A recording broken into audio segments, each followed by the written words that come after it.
түр бар ол микрозаймның іші. Анадан бір алады, ойланбайды, өйткені оңай келеді бұл ақша. Нағыз жұмыс таба алмай жүрген жастарға мобилограф деген дүние не болып кетті ғой? Оп-оңай жұмыс болып кетті ғой. Шұрып сатудан, шемішкі сатудан бастаған кісілер дейді, яғни бірте-бірте көтерілген. Ал қазіргі жастар бірден тек бай болып кеткісі келеді. Біздер ол блогерларды да білмейміз ғой, бір жағынан ар жағында не жатыр ол деген мүмкін тек экранға сондай Ойланбайсың. ойлану жоқ. Сөздік қор дамымай жатыр бұл. Ассаламу алейкум, құрметті біздің көрермендеріміз. Бүгін кезекті подкастымызды түсіріп жатырмыз. Бүгінгі подкастымызда біздер осы жеңіл өмірге деген құмарлық турасында айтатын боламыз. Жалпы жастардың көпшілігі қазір жұмыс жасаудан бас тартады, яғни қашып жүреді. Жеңіл жұмыстарға, жеңіл ақша табу жолдарын іздеп жатады. Ешкім бір белгілі бір салаға барып жұмыс жасағысы келмейді. Бүгінгі біздің осы тақырыбымызға қатысты өзінің пікірін білдіруге келіп отырған қонағымыз облыстық филармонияның режиссері Кенесары Асхатұлы бауырымыз келіп отыр. Қош келдіңіз. Рахмет. Кен аға. Сізбен көріскенімізге өте қуаныштымыз. Все қуаныштымыз. Жалпы енді жаңа жоғарыда айтып өткендей, бүгінгі жастарымыз жеңіл өмір сүруге талпынады көбаса. Бұрынғыдай енді электрик, жаңа сварщик, басқа да бір ауыр жұмыстар жасағысы келмейді. Қазіргі бір үй тұрғызатын болсаң да, или басқа бір шаруа істететін болсаң да, үйіңде мамандар табу қиын былай айтқанда. Екінің бірі мобилограф, SMM деген сияқты қазір. Осы турасында не айтасыз жалпы? Әлеке, үлкен рахмет. Алдымен осындай подкастқа шақырғандарыңызға үлкен алғысымды айтамын. Өзімді көргеніме қуаныштымын. Жалпы жаңа айтқан сөздерінің жаны бар. Біздің қоғамда жастардың арасында еңбекке баулынып жүрген, қара жұмыс деп айтамыз ғой, қара жұмыс жасап жүрген жастар жоқтың қасы. Мүлдем жоқ деп айта салуға болмайды, бірақ жоқтың қасы. Басым бөлігі осы жеңіл жұмысы жеңіл, ақшасы көп жұмыстарды іздеп жатады. Ол шындық. Жаңа айтып жатсың, үйде бір нәрсені сваркілей қойсаң да, болмаса бір жерді қазуға болсын, тағы да бір аулада үйдің шаруасындағы жұмыстар бітпейді ғой, көп қой. Сол шаруаларға мысалға кісі іздеп жалдай қойын десең, жастар жоқ, мүлдем жоқ. Ол жастар емес, мамандары жоқ. Мамандары жоқ. Үй ремонттаған кезде де сондай мәселелер туындайды. Ол не деген мәселе? Менің жеке пікірім, менің жеке ойым. Қазіргі таңда жастар өзі жақсы көрмейтін, өзі ұнатпайтын мамандықты оқиды да. Кейіннен ол мамандықпен жұмыс жасағысы келмейді. Білмеймін, намыстана ма екен, әлде қиын көре ме екен, әлде бір оңай жұмыс істегісі келе ме екен, сондай оқып алады да, жаңағындай мынау экран алдында, камераның алдында, телефонның ішінде, көгілдір экранның ішінде жүргісі келеді көбіне. Бір сауда үйінің жаңағындай реклама жасайтын, алды жарнама жасайтын, амбассадор болады мысалға. Сондай жұмыстармен жүреді көбіне. Нағыз жұмыс таба алмай жүрген жастарға жаңағы мобилограф деген дүние не болып кетті ғой? Оп-оңай жұмыс болып кетті ғой. Любой тойға кірсең де сол бар мобилограф жүреді. Шара ұйымдастырса да мобилограф жүреді. Тіпті қандай бір бас қосу болмасын, сол бас қосудың ішінде мобилографтар міндетті жүреді. Сол мобилографтардың өзі былай қараған кезде бір маманның иесі, бір кәдімгі тәмамдаған жоғары оқу болсын, орта білім болсын, тәмамдаған кәдімгі бір маман иелері. Бірақ білмеймін енді, қазір қоғам сондай ма, сондай бір оңай жұмыстарға араласып кетті. Бір видео түсіреді, 15-20 мың теңгені алады, кім отказ бергісі келеді ондай нәрседен. Жалпы сол жастарымызды сондай бір еңбекке баулайтындай жағдай жасауымыз керек пе, жоқ әлде сол оқыған мамандықтарына сай ақша төлену керек пе, сондай бір түйін мен шешімін таппасақ, басқалай біздің қоғам қазіргі таңда осындай жағдайда. Дұрыс айтасыз, Қайнаға. Жалпы енді мобилограф көп деп жатырмыз ғой. Бұл да заманның талабына сай сұраныс бар мамандық болып тұр ғой қазір бір. Жалпы мамандық деп қарастырсақ та болады негізі, өйткені онда оқиды, үйренеді, жаңағы бұл нәрсені әлеке сөзіңіз орныңызда, бұл нәрсені жаман нәрсе деп жатқан жоқпын. Бұл бірақ жаңағы өзінің тамамдаған оқуын не үшін оқиды деп ойлаймын да. Соған келе жатырмыз. Ол да еңбек қой, өзінің еңбегі, еңбектеніп жұмыс жасайды, еңбектеніп түсіреді, еңбектеніп монтаждайды. Оны жаман деп жатқан жоқпын. Бірақ біздің қазір басым бөлік жастар осы салаға кетіп жатыр. Соның ішінде қазақ балдар дейсіз. Соның ішінде көбіне қазақ балдар. Енді шыны керек, орыс баласын көрген жоқ, мен мобилограф болып жүрген. Сол жалпы айтқанда, бұл ата-анадан бір кетіп жатқан қателік деп те ойлаймын кейде. Бұл менің өзімнің объективті пікірім. Өйткені бала мектеп бітірген кезде, онымен көбісі өзімізді кезінде мектеп оқыдық, қаншама сыныптастарымыз бар. Қандай салаға барғың келеді деп сұрамайды ғой. Сен осы салаға барасың, медик боласың, или құқық қорғау саласына барасың, юрист боласың деген сияқты сондай ата-анадан бір талап қояды да кейде. Бала енді кейде біреулер жаңағы мен ол салаға барғым келмейді деп жатады, кейбіреулер сол ата-анасының сөзін жерге тастағысы келмейді, сол салаға барады, оқып шығады, бірақ кейін махаббаты болмағанымен ол салада жұмыс жасамайды. Ол да бар. Сол ойлаймын, осы бір ата-ананың баламен бір ақылдаспағандығынан, баланың не қалайтындығын сұрамағандықтан деп те ойлаймын да кейде. Ол да бар, әрине. Жалпы менің араласатын достардың арасында да сондай жағдайлар болған. Тіпті 9 жылдық мектеп бітіреді. Сосын жаңағы бала өзінің тетелес өскен, класстас өскен достарымен бірге оқуға түскісі келеді, олар түскен жерге. Ата-анасы оның таңдауына қарсылық білдіреді де, ата-анасы қалап тұрған жерге оқуға түсіреді. Ол бала ата-анасының айтқанына көнеді, оқуға түседі, түсіп келіп ауылына келмей ме енді? Ауылына келгеннен кейін, бір-екі күннен кейін жаңағы бала өз-өзіне қол жұмсап түнеуге үйретеді. Жаңағы сіздің айтып отырған әңгімелеріңіз осы нәрсеге байланысты. Баланың өзінің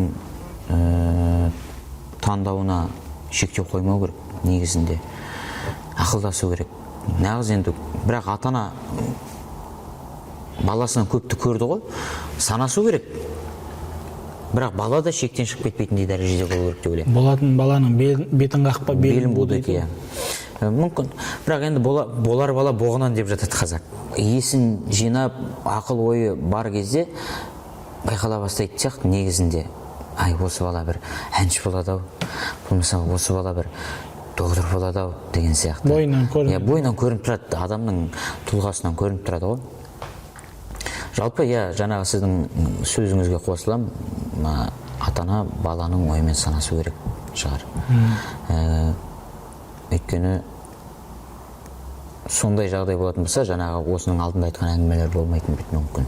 Жастар өзінің таңдаған мамандығына түссе, сол мамандықты тәмамдап, сол маман иесі мүмкін ең үздік маман иесі болып шығады. Білмейміз ғой. Енді тағы бір қозғайтын мәселе. Қазір енді айтып жатырмыз ғой, тақырыбымыздың өзі де бүгінгі жеңіл өмірге деген құмарлық деп.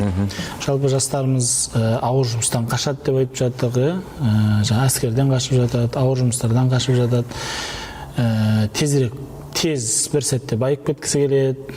Бұрынғы ағаларымызды, қазіргі гүрілде отырған ағаларымызды қарасақ, біздің өзіміздің ауылда да үлкен сондай сауда орындары бар ағаларымызды әкелеріміз айтып отырады. Кезінде шырып сатудан, шемішкі сатудан бастаған кісілер дейді. Яғни бірте-бірте көтерілген. Ал қазіргі жастар бірден тек бай болып кеткісі келеді. Мүмкін блогерлердің өміріне еліктей ме екен? Жалпы интернеттің де бұған бір әлеуметтік желінің әсері бар ғой. Мысалы әлеуметтік желіде блогерлер тек ақшасын, көптеген ақшаларын көрсетіп жатады, шетелде демалып жүрген сәттерін, қымбат көліктерін, қымбат алып жатқан үйлерін көрсетіп жатады. Соған да еліктемеген бірден байып кеткісі келеді. Соның бір әсері болса керек. Ставка төгу деген бар қазірде, жастардың арасында құмарлық, лудомания. Ақша тігіп, кейде студенттер өздерінің оқуға ата-анасы беріп жүрген, маңдай терімен тапқан ақшалысын ата-анасының тігіп жіберіп жатады да, оқуға төлемей. Ұтам деген. Осы турасында не айтасыз жалпы? Қоғамдағы қазіргі жастар енді біздер деп айтайықшы, біздер де жастармыз ғой. Біздер жаңағындай бір видео түсіріп, болмаса бір тикток түсіріп, сол хит болып кететін болса, тарап кетеді, әлеуметтік желіде тез тарайды ғой. Мысалы, қазақ еліне бір плюс звук деп тиктокта неше түрлі шығады ғой.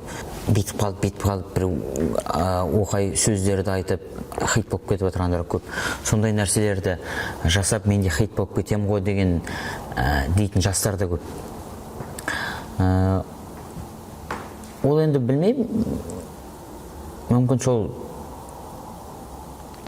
ақшасы бар блогерларға еліктеу ме, болмаса біздер ол блогерларды да білмейміз ғой, бір жағынан ар жағында не жатыр ол деген, мүмкін тек экранға сондай жеке өмірлері қандай екен, материалдық тұрғыда қандай екен. Салмайды ғой.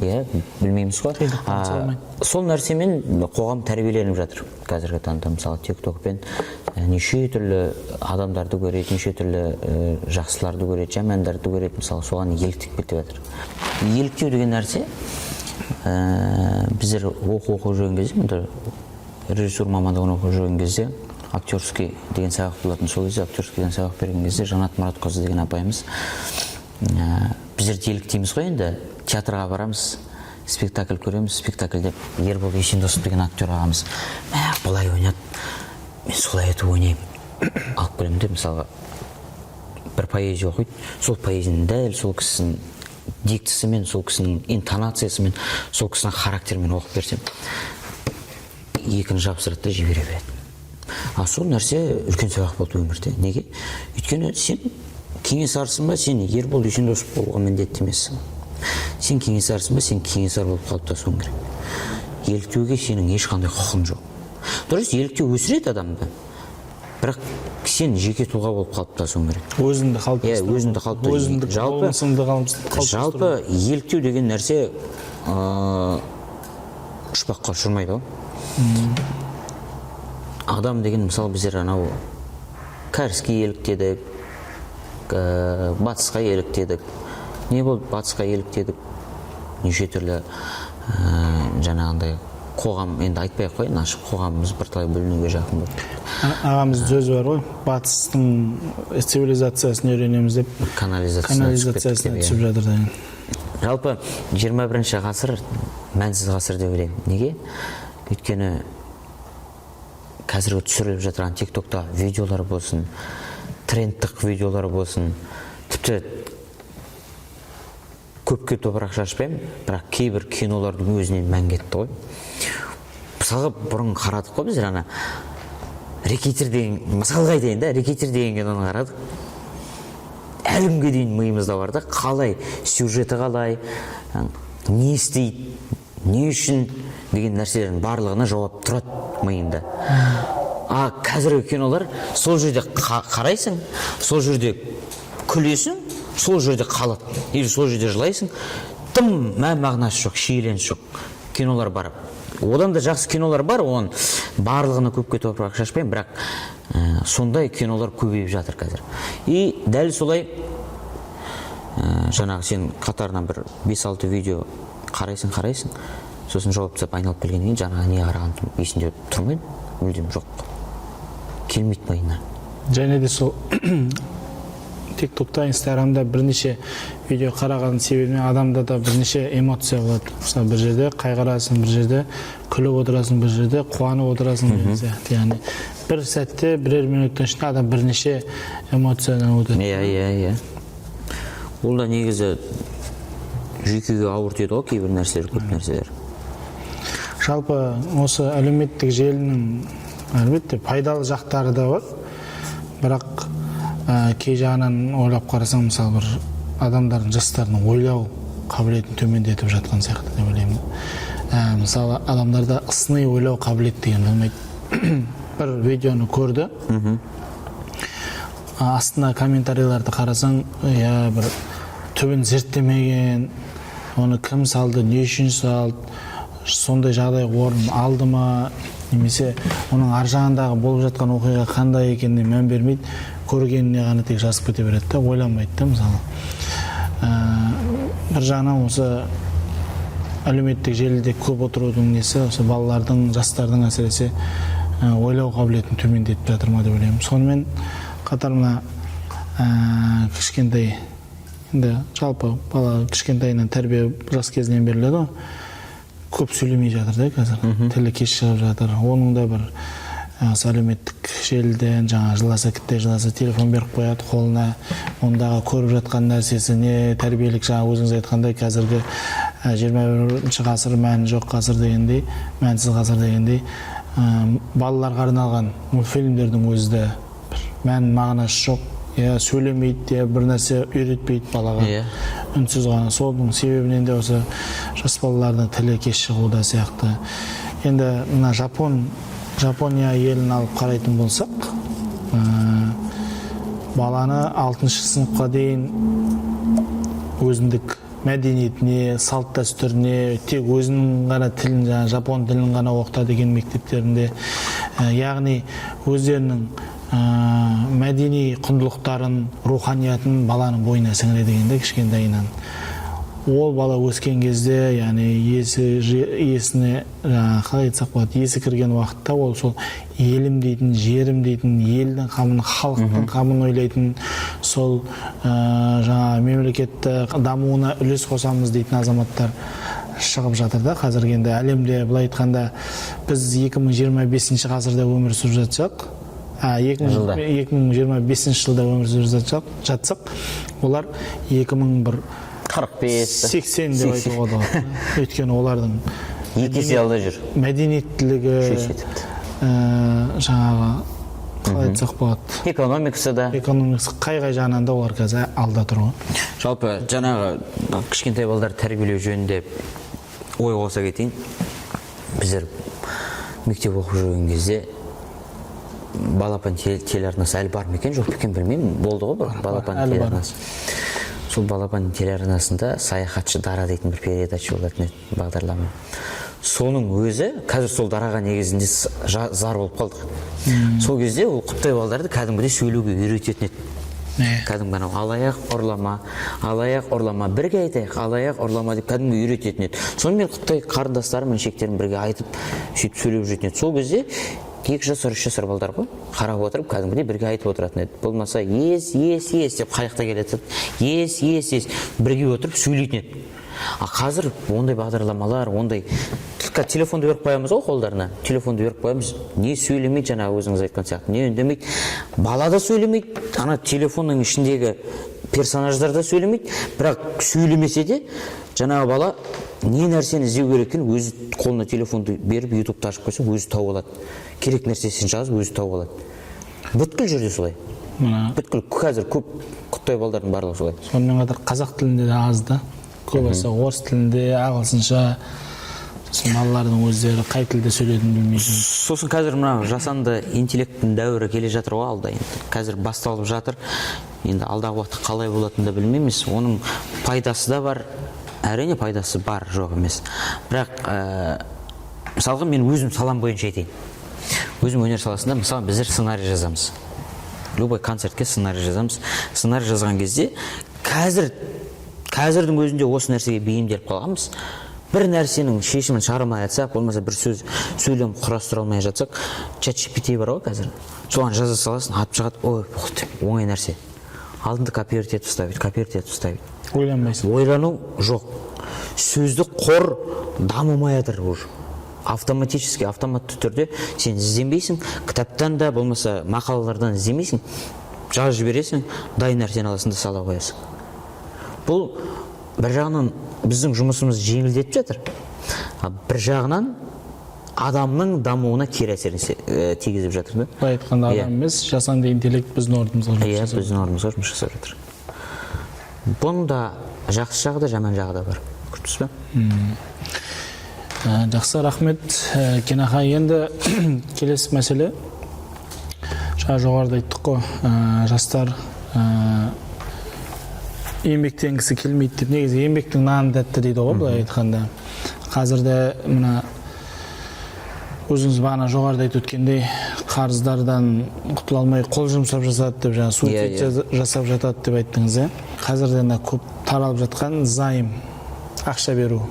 Қарызға ақша беру бар. Сондайды алып, кейін жаба алмай жатады. Сонымен қатар рассрочка деген кәсіпи жақсы болды ғой қазір барымызға. Оның жақсы жағы да бар енді. Бірақ кейбір адамдар ойланбай алып жатады да. Ойланбай алып жатып, кейіннен төлей алмай опық жеп жатады. Отбасылар бұзылып жатады осы жерде. Сондықтан осы мәселе турасында не айтасыз жалпы? Осы дұрыс па, қаншалықты дұрыс? Бізге сондай займ беретін жерлер қазіргі уақытта қажет пе? Жоқ, әрине. Немесе оған бір шектеу қою керек пе?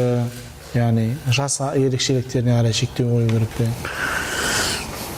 Енді ол микрокредит қателеспесем 18 жасқа дейін бермейді бәрібір. 18 жастан жоғары беретін сияқты. Ол бірінші нәрсе мәселе. Екінші мәселе, жалпы енді 18-дегі балалардың бәрі енді студент болып жатқан жастар ғой енді. Яғни оның белгілі бір тұрақты жұмысы жоқ деген сияқты. Сол айтып отырғаным бір жас ерекшелігін қойып, және де тек жұмысы барларға беру керек пе деп те ойлаймын да. Өйткені жастар қазір көбісі қарызда. Бұл нәрсеге негізінде шектеу қойылу керек деп ойлаймын, менің жеке өзімнің объективті ойым. Микрокредит тез ақша ғой енді, тез оңай ақша, бұл біздің қоғамға жалпы керек емес нәрсе. Өйткені екінің бірі қол жетімді ала бере алады бұл нәрсені. Осы нәрсенің бірінің үстінің бірі неше түрлісі бар ғой енді. Түрі бар ол микрозаймның ше. Анадан бір алады, анадан бір алады, ойланбайды. Өйткені оңай келеді бұл ақша, оңай алынады, ойланбайды. Төлеймін ғой дейді, адамдар ала береді. Мынаны бір алады, екіншісінен бір алады, үшіншісінен бір алады, төртіншісінен бір алады. Ақыр соңында ақшаның саны жарты миллионға дейін жетіп қалатын сумманы алып алады да, кейіннен төлей алмайды. Төлей алмағаннан кейін оның үстінен пайыз ойнайды. Пайыз ойнағаннан кейін адам стрессқа түседі, материалдық құлдырауға түседі. Отбасында жағдайы бұзылады, жолдасымен де ұрысады деген сияқты. Ажырасуға деген алып баратын нәрсе, үлкен нәрселер бұлар. Бұл негізі жалпы біздің қоғамда керек емес нәрсе. Бұны кәдімгідей заңды түрде шектеп тастаса жақсы болар еді негізінде. Жаңағы рассрочка, пайызсыз төлеймін деген нәрселерге келетін болсақ, ол да дәл сондай нәрсе ғой. Ойланбай ала бересің. Төлеймін ғой, бөліп төлеймін. Ол да дәл солай. Бәрі бір жерге жинап қалған кезде қалтаға қатты соғып жібереді. Барлығы біледі, бірақ ойланбай ала береді. Менің бір танысым бар, кәсіпкер болатын, көзім түсіп кетті жаңағыдай. Қарасам, манадан бастап көтеріп жатыр.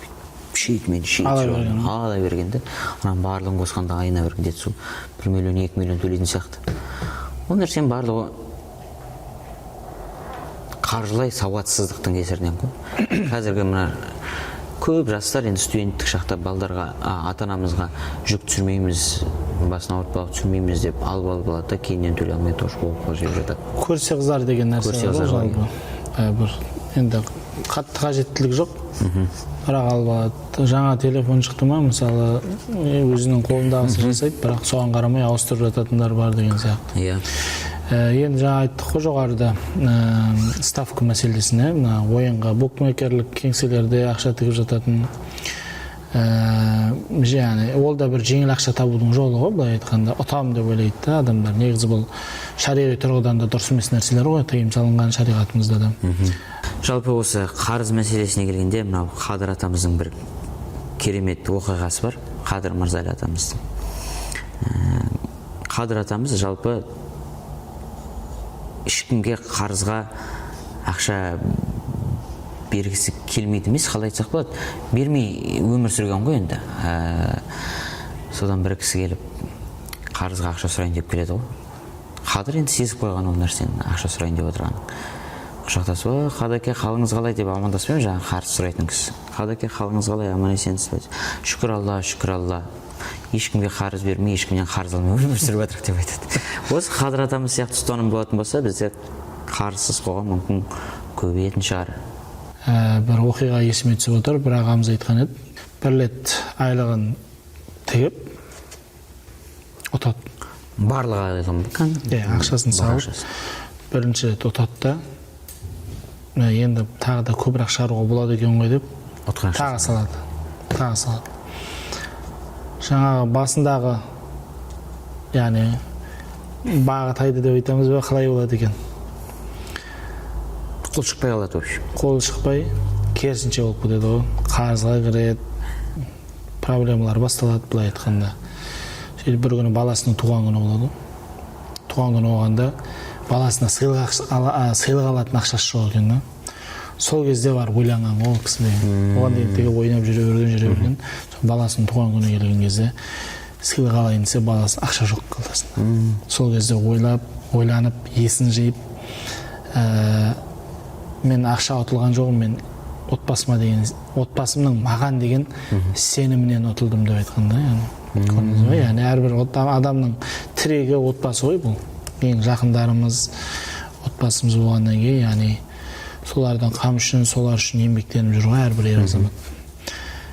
Мынау осы тақырыпқа сәйкес тағы да бір ұқсас тағы да бір мәселе барды. Біздер жас кезімізде, балалы студент кезімізде, балалық шағымызда біздің үлкен ағаларымыз көшеге шығатын еді ғой. Бүткіл адамның басына өтетін жағдай ғой. Көшеге шығады, достарымен жүреді. Болмаса жаңағынды болашақ жан-жары әйелімен, болашақ әйелімен уақытын өткізеді. Сондай болатын еді ғой біздің бала кезімізде ағаларымыз сондай. Қазіргі таңда мысалға қарап отырсаң, енді менің достарым, Құдайға шүкір, Алла көп сүнбесін, баршылық енді. Араласатын достарым, таныс достарым. Көбі әлі күнге дейін бойдақ. Бойдақ бір нәрсе, екіншіден жүріп жүрген қыздар да жоқ. Мысалға. Көбінде сондай жағдай. Барлығында деп айтпаймын, көбінде сондай жағдай. Жүріп жүрген қыздар жоқ. Соның ойлаймын ғой мен. Жігіттерге салсаң дұрыс қыз жоқ дейді, қыздарға салсаң дұрыс жігіт жоқ. Ойлаймын ғой, неге бұл бұлай? Не үшін бұл мұндай нәрсе деп. Сіз жайлап, мен отбасым бар адам ғой, мен отбасым болғаннан кейін, жұмыстан шыққаннан кейін үйіне қарай салсын. Мен достарым бар, кейбір достарым, солар жұмыстан шыға салысымен үйге барып тамақ ішеді, и тек телефонмен, өзінің группалары бар және телефонмен, так, неше адам жиналды? 5 адам, қарамағыз неше адам? 5 адам дейді, тек компьютердің клубқа барады.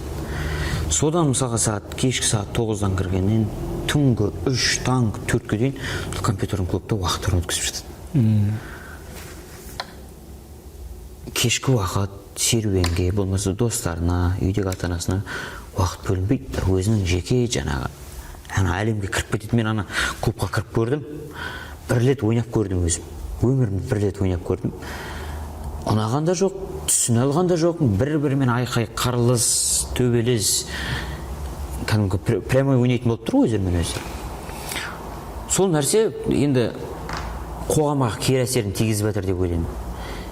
Неге? Оны бір мерасымен, өзінің бір шекарасымен ойнайтын болса да емес қой. Түнгі уақыттың барлығын соған бөліп, мынау жеке өміріне көңіл бөлмей жатырған жастар өте көп қазіргі таңда. Ойнайтындар ертең комментарийді жазатын шығар, бірақ дей тұрғанымен ол шындық. Жалпы енді сол балалық шақ біздер қызық еді ғой, енді сыртта ойнаймыз, жазда доп тебеміз, қыста шанамен зғанап, жаңа биіктерге өзіміз су қойып, қазір енді ондай балаларды көрмейміз. Енді осындай жаңа құмар ойынға түсіп кеткен, немесе жеңіл ақша табудың, жеңіл өмір сүрудің жолында кеткен, яғни ауырдың үстімен, жеңілдің астымен жүргісі келетін адамдарға, жастарымызға қоғам болып қалай көмектесе аламыз? Жалпы осыған қандай кеңестер бере аласыз? Жалпы ол нәрсенің барлығы адамның өзінің санасында ғой. Қазіргі таңда бүткіл жағдай жасалып жатыр жастарға, бүткіл жағдай.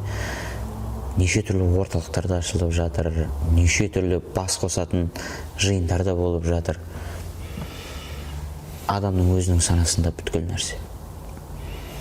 Сол еліктелушілікке келеді ғой. Бүткіл нәрсе еліктелушілікке келіп тіреліп тұр. Адам өзін затқа еліктейді, сол нәрсемен айналысады. Сол нәрседен арылу керек, іздену керек, кітап оқу керек. Жалпы пайдалы істермен айналысу керек дейсіз ғой. Өз-өзімізді дамытып. Көп рахмет сізге, Кен аға. Жалпы сана деп жатсыз ғой. Бабаларымыз айтады ғой енді. Я Алла, бала берсең сана бермесең ала бер деген сияқты. Сол өскелең ұрпағымыз саналы болсын, білікті, білімді жастарымыз көп болсын. Осы елдің, халқымыздың даму жолында, өркендеу жолында қызмет ететін өзіңіз сияқты өнерлі жастарымыз көп болсын. Бүгінгі шақыруымызды жерге тастамай келгеніңіз үшін сізден көп рахмет. Тағы да жүздесе жатармыз. Сау саламатта болыңыздар.